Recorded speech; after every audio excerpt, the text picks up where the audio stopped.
कि केवल अहिंसा के रास्ते पर चलकर, अहिंसा के धर्म पर चलकर ही भारत के लोगों को यूनाइट किया जा सकता है, एकताबद्ध किया जा सकता है। After arriving in India, Mahatma Gandhi successfully organise satyagraha movement in various places.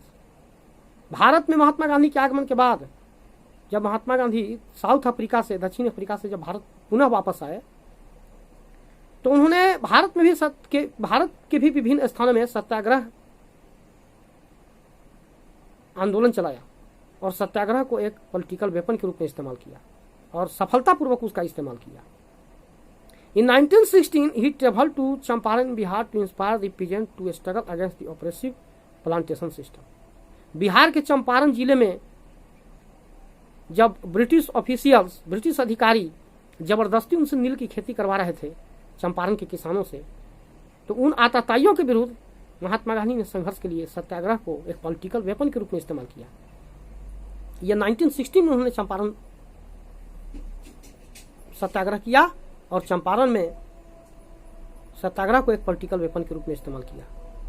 अब आइए 1917 में, देन इन 1917 ही organise satyagraha to support the peasant of the Kheda district of Gujarat. फिर 1917 में महात्मा गांधी ने गुजरात के खेड़ा डिस्ट्रिक्ट में किसानों के हित में, किसानों के समर्थन में सत्याग्रह का इस्तेमाल किया मूवमेंट चलाने के लिए। Affected by crop failure and a plague epidemic, the peasants of Kheda could not pay the revenue and were demanding that revenue collection be relaxed.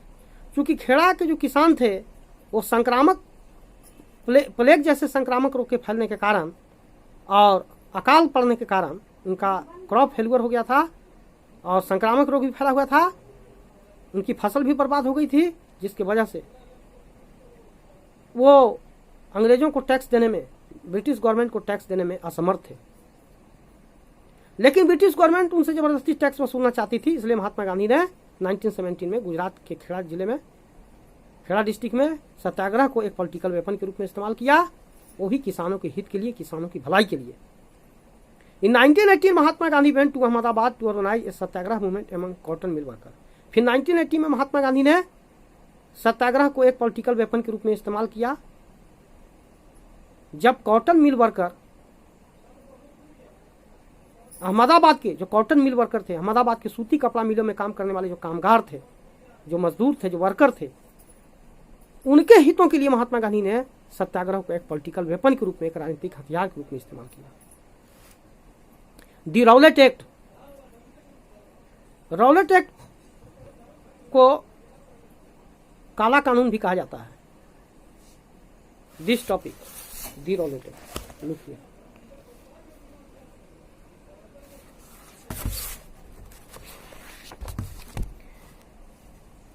Emboldened with this success, Gandhiji in 1919 decided to launch a nationwide satyagraha against the proposed Rowlatt Act 1919.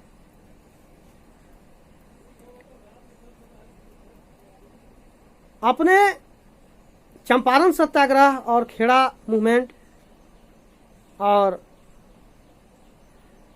Ahmedabad के cotton mill worker के favour में सत्याग्रह को एक political weapon के रूप में इस्तेमाल करने के कारण सफलता महात्मा गांधी ने प्राप्त किया था और उस सफलता ने महात्मा गांधी के उत्साह को और बढ़ा दिया, महात्मा गांधी को और अधिक प्रेरित किया। Gandhi ji 1919 decided to launch a nationwide satyagraha against the proposed Rowlatt act 1919। तब फिर महात्मा गांधी ने 1919 में निश्चय किया कि उन्हें एक राष्ट्रव्यापी सत्याग्रह आंदोलन करना चाहिए रॉलेट एक्ट के खिलाफ, जो 1919 में ब्रिटिश पार्लियामेंट के द्वारा एक रॉलेट एक्ट पास किया गया। वो रॉलेट एक्ट क्या था? This act had been hurriedly passed through the imperial legislative council despite the united position of the Indian members.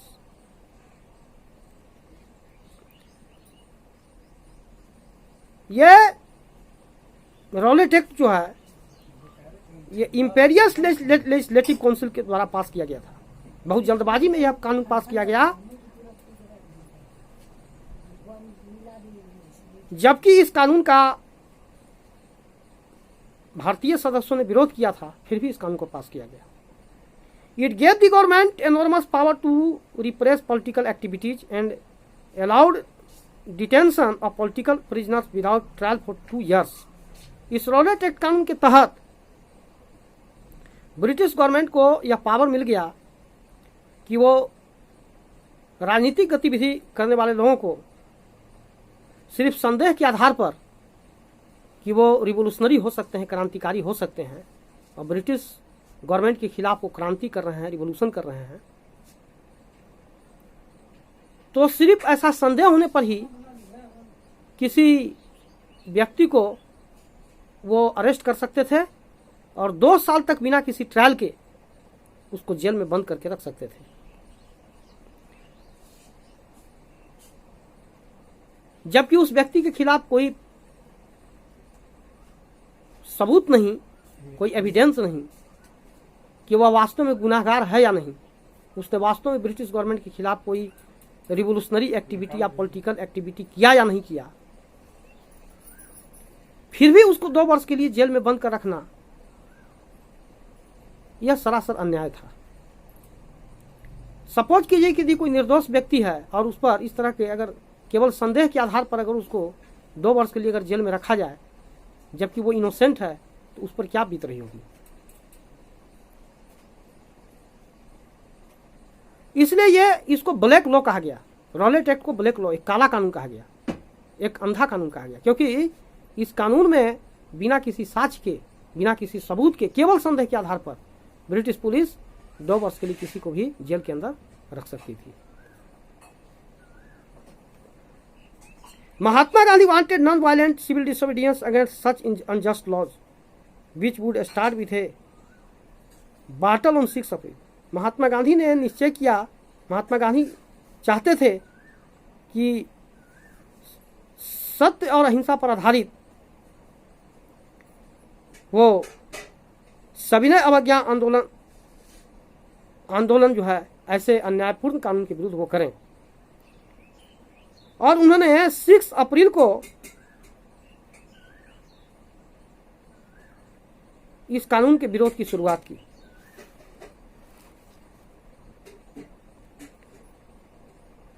अप्रैल 1919 से उन्होंने इस अन्यायपूर्ण कानून, जिसको अनजस्ट लॉ कहते हैं, रॉलेट एक्ट के विरुद्ध उन्होंने संघर्ष की शुरुआत की। Rallies were organised in various cities, workers went on strike in railway workshop. जब महात्मा गांधी ने इस तरह का मूवमेंट जब चलाया रॉलेट एक्ट के विरुद्ध, तो कई शहरों में रैली निकाली गई। Workers went on strike in railway workshop, और रेलवे वर्कशॉप मीन्स ए स्मॉल फैक्ट्री, छोटे कारखाने। तो रेलवे के छोटे कारखानों में काम करने वाले जो वर्कर थे वो स्ट्राइक में चले गए, हड़ताल में चले गए। एंड शॉप्स क्लोज डाउन, और दुकानें बंद कर दी गई। एलान बाय द पॉपुलर अफसर and scared that lines of communication such as the railway and telegraph would be disrupted। और उस आंदोलन के दौरान जो है कम्युनिकेशन, संचार लाइन को भी, संचार तंत्र को भी नष्ट किया गया और रेलवे नेटवर्क को भी डैमेज किया गया।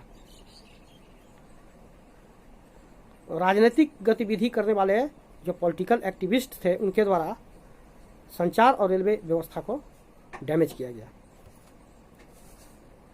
Decided to clamp down, the British administration decided to clamp down on nationalist. Local leaders were picked up from Amritsar and Mahatma Gandhi was barred from entering Delhi. British government ऐसे राष्ट्रवादी लोगों को सबक सिखाना चाहती थी, इसलिए उन्होंने स्थानीय नेताओं को, क्षेत्रीय नेताओं को तो उनके स्थानीय क्षेत्रों से ही अरेस्ट कर लिया, उन्हें जेलों में बंद कर दिया। और महात्मा गांधी को दिल्ली में प्रवेश करने से रोक दिया। जब local leaders were picked up from Amritsar, स्थानीय नेताओं को अमृतसर से उनको अरेस्ट कर लिया गया और महात्मा गांधी को दिल्ली में प्रवेश करने से रोक दिया गया। On 10 April the police in Amritsar fired upon a peaceful procession. 10 अप्रैल को अमृतसर में पुलिस ने फायरिंग किया एक शांतिपूर्ण जुलूस पर। जब कुछ इंडियन लोग वहां पर अमृतसर में एक पीसफुल प्रोसेसन यानी एक शांतिपूर्ण जुलूस निकाल रहे थे, तो वहां की ब्रिटिश पुलिस ने उन पर फायरिंग किया, जिससे कि कई आंदोलनकारी जो है उसमें घायल हो गए, मर गए। Provoking wide spread attacks on banks, post office and railway station. परिणाम क्या हुआ कि उस जुलूस में शामिल होने वाले लोग उत्तेजित हो गए और एक्साइटेड उत्तेजित हो गए, और उत्तेजना में उन्होंने क्या किया, ये आंदोलन और फैल गया और उन्होंने बैंक पर अटैक कर दिया, पोस्ट ऑफिस पर अटैक कर दिया, रेलवे स्टेशन पर अटैक किया, और उनका मकसद था सरकार को डैमेज पहुंचाना, नुकसान पहुंचाना, क्योंकि सरकार उन निर्दोष लोगों पर जो शांतिपूर्ण जुलूस निकाल रहे थे उन पर हमला किया था, फायरिंग किया था। उसका बदला लेने के लिए वो बैंक, पोस्ट ऑफिस और रेलवे स्टेशनों पर उन्होंने तोड़फोड़ किया। Martial law was imposed and General Dyer to command. उसके बाद मार्शल लॉ लगा दिया गया, सेना के हाथों में शासन सौंप दिया गया, और जनरल डायर जो कि सेना का कमांडर था उनके हाथ में कमांडिंग अथॉरिटी दे दिया गया। On 13 April the in famous Jallianwala Bagh incident took place. 13 अप्रैल 1919 को 13 अप्रैल 1919 को जालियांवाला बाग हत्याकांड हुआ। On that day large crowd gather in the enclose ground of Jallianwala Bagh. उस दिन लोगों की एक भीड़ जालियांवाला बाग के ग्राउंड में जमा हुआ था, भीड़ इकट्ठा हुआ था। Some came to protest against the government's new repressive measures. उनमें से कुछ सरकार की दमनकारी नीतियों का विरोध करने के लिए वहां इकट्ठे हुए थे। Others had come to attend the annual Baisakhi fair. और कुछ लोग वहां पर बैसाखी पर्व का त्यौहार मनाने के लिए इकट्ठे हुए थे, जो पंजाब का मशहूर, अमृतसर का मशहूर सिख उत्सव है बैसाखी उत्सव। उस बैसाखी उत्सव को मनाने के लिए वहां इकट्ठे हुए थे जालियांवाला बाग में। Being from outside the city many villagers were unaware of the martial law that had been imposed. और वहां के ग्रामीण लोगों को मार्शल लॉ का मतलब ही पता नहीं था, मार्शल लॉ का मायने भी पता नहीं था। वो नहीं जानते थे कि मार्शल लॉ में सेना का शासन है, और इस समय जो है सेना उनको कमांड कर रही है, और उन्हें कहीं सभा नहीं करनी है, कहीं भीड़ नहीं लगाना है। ये बात उन्हें, मार्शल लॉ के नियम उन्हें पता नहीं थे। Dyer enter the area, block the exit points and open fire on the crowd. General Dyer Jallianwala Bagh को चारों तरफ से घेर दिया और उस स्थान को ब्लॉक कर दिया जो एक ही रास्ता था जालियांवाला बाग के अंदर जाने और निकलने का, अंदर जाने और निकलने का। उस एक ही मार्ग को ब्लॉक कर दिया और वहां से अपने सैनिकों को फायरिंग करने का आदेश दिया। His objects the exit point and open fire on the crowd killing hundreds. उसमें सैकड़ों लोग मारे गए। जनरल डायर ने अपनी सेना को आदेश दिया अंधाधुंध फायरिंग करने के लिए। उसकी सेना ने अंधाधुंध फायरिंग किया, जिससे कि अमृतसर के जालियांवाला बाग में सैकड़ों निर्दोष लोग बेमौत मारे गए। was to produce a moral effect to create in the minds of Satyagrahi feeling of terror and awe। इस प्रकार से जो सत्याग्रही अब तक ये समझ रहे थे कि सत्य और अहिंसा के रास्ते पर चलकर वो देश को आज़ाद करा लेंगे या अपने हक और अधिकारों को की मांग करेंगे, अब उनका विश्वास हिल गया। उन्हें लगा कि सत्य और अहिंसा के रास्ते पर चलकर उन्हें ब्रिटिश गवर्नमेंट से केवल अन्याय, अत्याचार, जुल्म और मौत के अतिरिक्त और कुछ नहीं मिला। इसलिए वो भयभीत हो गए। As the news of Jallianwala Bagh spread, crowd to the streets in many north Indian towns. Jallianwala Bagh की घटना पूरे देश में फैल गया। भीड़ सड़कों पर उतर आई। उत्तर भारत के नगरों में अनेक जगहों पर लोग सड़कों पर उतर आए। देयर वेयर स्ट्राइक्स, कई जगहों पर हड़ताल हुए। क्लैशेज, पुलिस और पब्लिक के बीच झड़प हुई। With the police and attacks on government building, और लोग उत्तेजित भीड़ सरकारी भवनों पर उत्तेजित भीड़ ने हमले किए। गवर्नमेंट बिल्डिंग पर एजिटेटेड क्राउड यानी उत्तेजित भीड़ ने हमले किए, तोड़फोड़ किया। The government responded with brutal repression, सरकार इस मूवमेंट को बुरी तरह कुचल देना चाहती थी।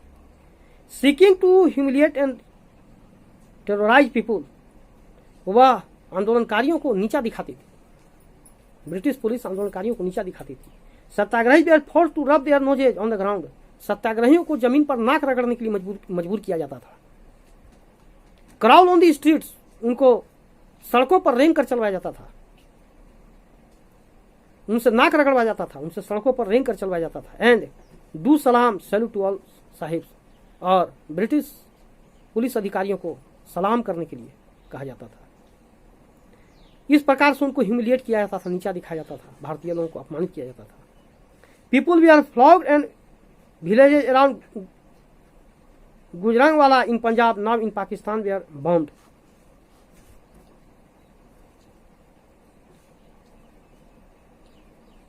पंजाब में गुजरांवाला जगह में, जो कि अब पाकिस्तान में चला गया, वहां पर लोगों ने बम्बार्डिंग किया अंग्रेजों के खिलाफ। सिंग वायलेंस स्प्रेड, हर जगह हिंसा फैल गया। Mahatma Gandhi called off the movement, Mahatma Gandhi ने देखा कि उनका आंदोलन धीरे धीरे हिंसा का रूप धारण करता जा रहा है, तो इसलिए उन्होंने जो है उस मूवमेंट को वापस ले लिया, उस आंदोलन को वापस ले लिया जो उन्होंने रॉलेट एक्ट के खिलाफ, जो रॉलेट एक्ट के खिलाफ और जालियांवाला बाग हत्याकांड के विरुद्ध चलाया था, उस आंदोलन को उन्होंने वापस ले लिया। While the Rowlatt Satyagraha had been a widespread movement, it was still limited mostly to cities and towns। यद्यपि रॉलेट सत्याग्रह देश के कई भागों में फैला, लेकिन फिर भी यह शहरों और नगरों तक ही सीमित रहा, गांव में ज्यादा नहीं फैल पाया। Mahatma Gandhi now felt the need to launch a more broad based movement in India, लेकिन महात्मा गांधी एक देशव्यापी आंदोलन चलाना चाहते थे, एक देशव्यापी मूवमेंट चलाना चाहते थे। But he was certain that no such movement could be organised without being the Hindus and Muslim closer together. लेकिन महात्मा गांधी का ऐसा मानना था कि देशव्यापी आंदोलन चलाना तब तक सफल नहीं हो सकता है जब तक भारत में हिंदू और मुसलमान एकताबद्ध न हो जाए। On way of doing this, he felt was to take up the खिलाफत issue, the First World War and ended with the defeat of Ottoman Turkey। Mahatma Gandhi Hindu और मुस्लिम को यूनाइट करना चाहते थे, एकताबद्ध करना चाहते थे, ताकि राष्ट्रव्यापी आंदोलन सफल हो सके। और उनको मौका मिल गया जब मुस्लिमों ने खिलाफत मूवमेंट यहाँ शुरू किया, जब टर्की में खलीफा का पद अंग्रेजों के द्वारा समाप्त कर दिया गया था, तो दुनिया भर के मुसलमानों ने इसका विरोध किया और भारत के मुसलमान भी अंग्रेजों के खिलाफ खिलाफत मूवमेंट चला रहे थे। तो महात्मा गांधी ने खिलाफत मूवमेंट को नेशनल मूवमेंट से जोड़ दिया और इस तरह से मुसलमानों को भी नेशनल मूवमेंट में शामिल कर दिया। The first world war had ended with the defeat of Ottoman Turkey and there were rumours that a harsh peace treaty was going to be imposed on the Ottoman empire, the spiritual head of the Islamic world, the Khalifa. First world war का समापन हो चुका था और Ottoman Turkey का शासन, Ottoman Turkey जो था वो टर्की में ऑटोमन टर्की का जो शासन था वो हार चुका था। ऑटोमन एम्पायर एक मुस्लिम एम्पायर था और वो हार चुका था अंग्रेजों के समक्ष। टर्की में अंग्रेजों का शासन हो चुका था और अंग्रेजों ने क्या किया, खलीफा का पद समाप्त कर दिया था, जो कि खलीफा उस वक्त मुसलमानों का धर्मगुरु कहा जाता था। तो मुसलमानों के धर्मगुरु खलीफा का पद समाप्त कर देने से पूरे दुनिया के मुसलमान अंग्रेजों से नाराज हो गए और इसलिए भारतीय मुसलमानों ने भी खिलाफत मूवमेंट के माध्यम से अंग्रेजों का विरोध किया और महात्मा गांधी ने मुस्लिमों को पूरा साथ दिया और खिलाफत मूवमेंट को राष्ट्रव्यापी आंदोलन से, राष्ट्रीय आंदोलन से जोड़ दिया। क्योंकि महात्मा गांधी नेशनल मूवमेंट को सफल करना चाहते थे, इसलिए खिलाफत मूवमेंट को उन्होंने नेशनल मूवमेंट में इसलिए जोड़ा ताकि हिंदू मुस्लिम एकता बरकरार रहे, हिंदू मुस्लिम एकता बढ़ जाए और हमारा राष्ट्रीय आंदोलन सफल हो सके। खलीफाज एम्पायर, एक Khilafat committee was formed in Bombay in March 1919। मार्च 1919 में एक खिलाफत कमेटी का गठन किया गया। A young generation of Muslim leaders like the brothers Mohammad Ali and Shaukat Ali began discussing with Mahatma Gandhi about the possibility of a united mass action on that issue. दो Muslim भाइयों ने, जिनमें एक का नाम था शौकत अली और एक का नाम था मोहम्मद अली, इन दोनों भाइयों ने मिल करके और इन लोगों ने खिलाफत मूवमेंट का, एक खिलाफत मूवमेंट का शुरुआत किया। खिलाफत कमेटी का गठन बॉम्बे में मार्च 1919 को हुआ था और यह मोहम्मद अली और शौकत अली, ये दोनों भाई, महात्मा गांधी से उन्होंने संपर्क किया और बात किया और चाहते थे कि महात्मा गांधी खिलाफत मूवमेंट को राष्ट्रीय आंदोलन से जोड़ दें और यह खिलाफत आंदोलन पूरे देश भर में चलाया जाए अंग्रेजों के खिलाफ। Gandhi ji saw this an opportunity to bring Muslim under the umbrella of unified national movement। महात्मा गांधी ने देखा कि मुस्लिमों को राष्ट्रव्यापी आंदोलन से, नेशनल मूवमेंट से जोड़ने का एक अच्छा मौका है, इसलिए वो खिलाफत मूवमेंट को नेशनल मूवमेंट के साथ जोड़ने के लिए तैयार हो गए ताकि मुस्लिमों का समर्थन उन्हें प्राप्त हो सके, उनके राष्ट्रीय आंदोलन को मुस्लिमों का समर्थन प्राप्त हो सके, इसलिए उन्होंने खिलाफत मूवमेंट को नेशनल मूवमेंट से जोड़ दिया और मोहम्मद अली और शौकत अली दोनों भाइयों की बात मान ली। At Calcutta session of the Congress in September 1920 he convinced other leaders of the need to start a non-cooperation movement in support of खिलाफत as well as for Swaraj. इस प्रकार से कलकत्ता सेशन में, कांग्रेस पार्टी के कलकत्ता अधिवेशन में सितंबर 1920 में वहां के नेता, कांग्रेस पार्टी के नेता इस बात से सहमत हो गए और उन्होंने नॉन कोऑपरेशन की आवश्यकता पर बल दिया, असहयोग आंदोलन की आवश्यकता पर बल दिया, नॉन कोऑपरेशन मूवमेंट यानी असहयोग आंदोलन की आवश्यकता पर बल दिया और साथ ही साथ खिलाफत और Swaraj movement in support of Khilafat as well as for Swaraj, Khilafat और स्वराज मूवमेंट को भी उसके साथ जोड़ दिया। Why non cooperation? Look this point, why non cooperation, असहयोग क्यों? In his famous book Hind Swaraj 1909 Mahatma Gandhi declared that British rule was established in India with the cooperation of Indians and has survived only because of this cooperation। महात्मा गांधी ने 1909 में 1909 में एक पुस्तक लिखी, एक किताब लिखा जिसका नाम था हिंद स्वराज। उस पुस्तक में उन्होंने ये बात लिखी थी कि अंग्रेज भारत में शासन करने में इसलिए सफल हो पा रहे हैं क्योंकि यहाँ पर उन्हें भारतीयों का सहयोग मिल रहा है। अगर भारतीय अंग्रेजों को सहयोग न करें, कोऑपरेट न करें, तो अंग्रेज कभी भी भारत में शासन करने में सफल नहीं हो सकते हैं। Dear students,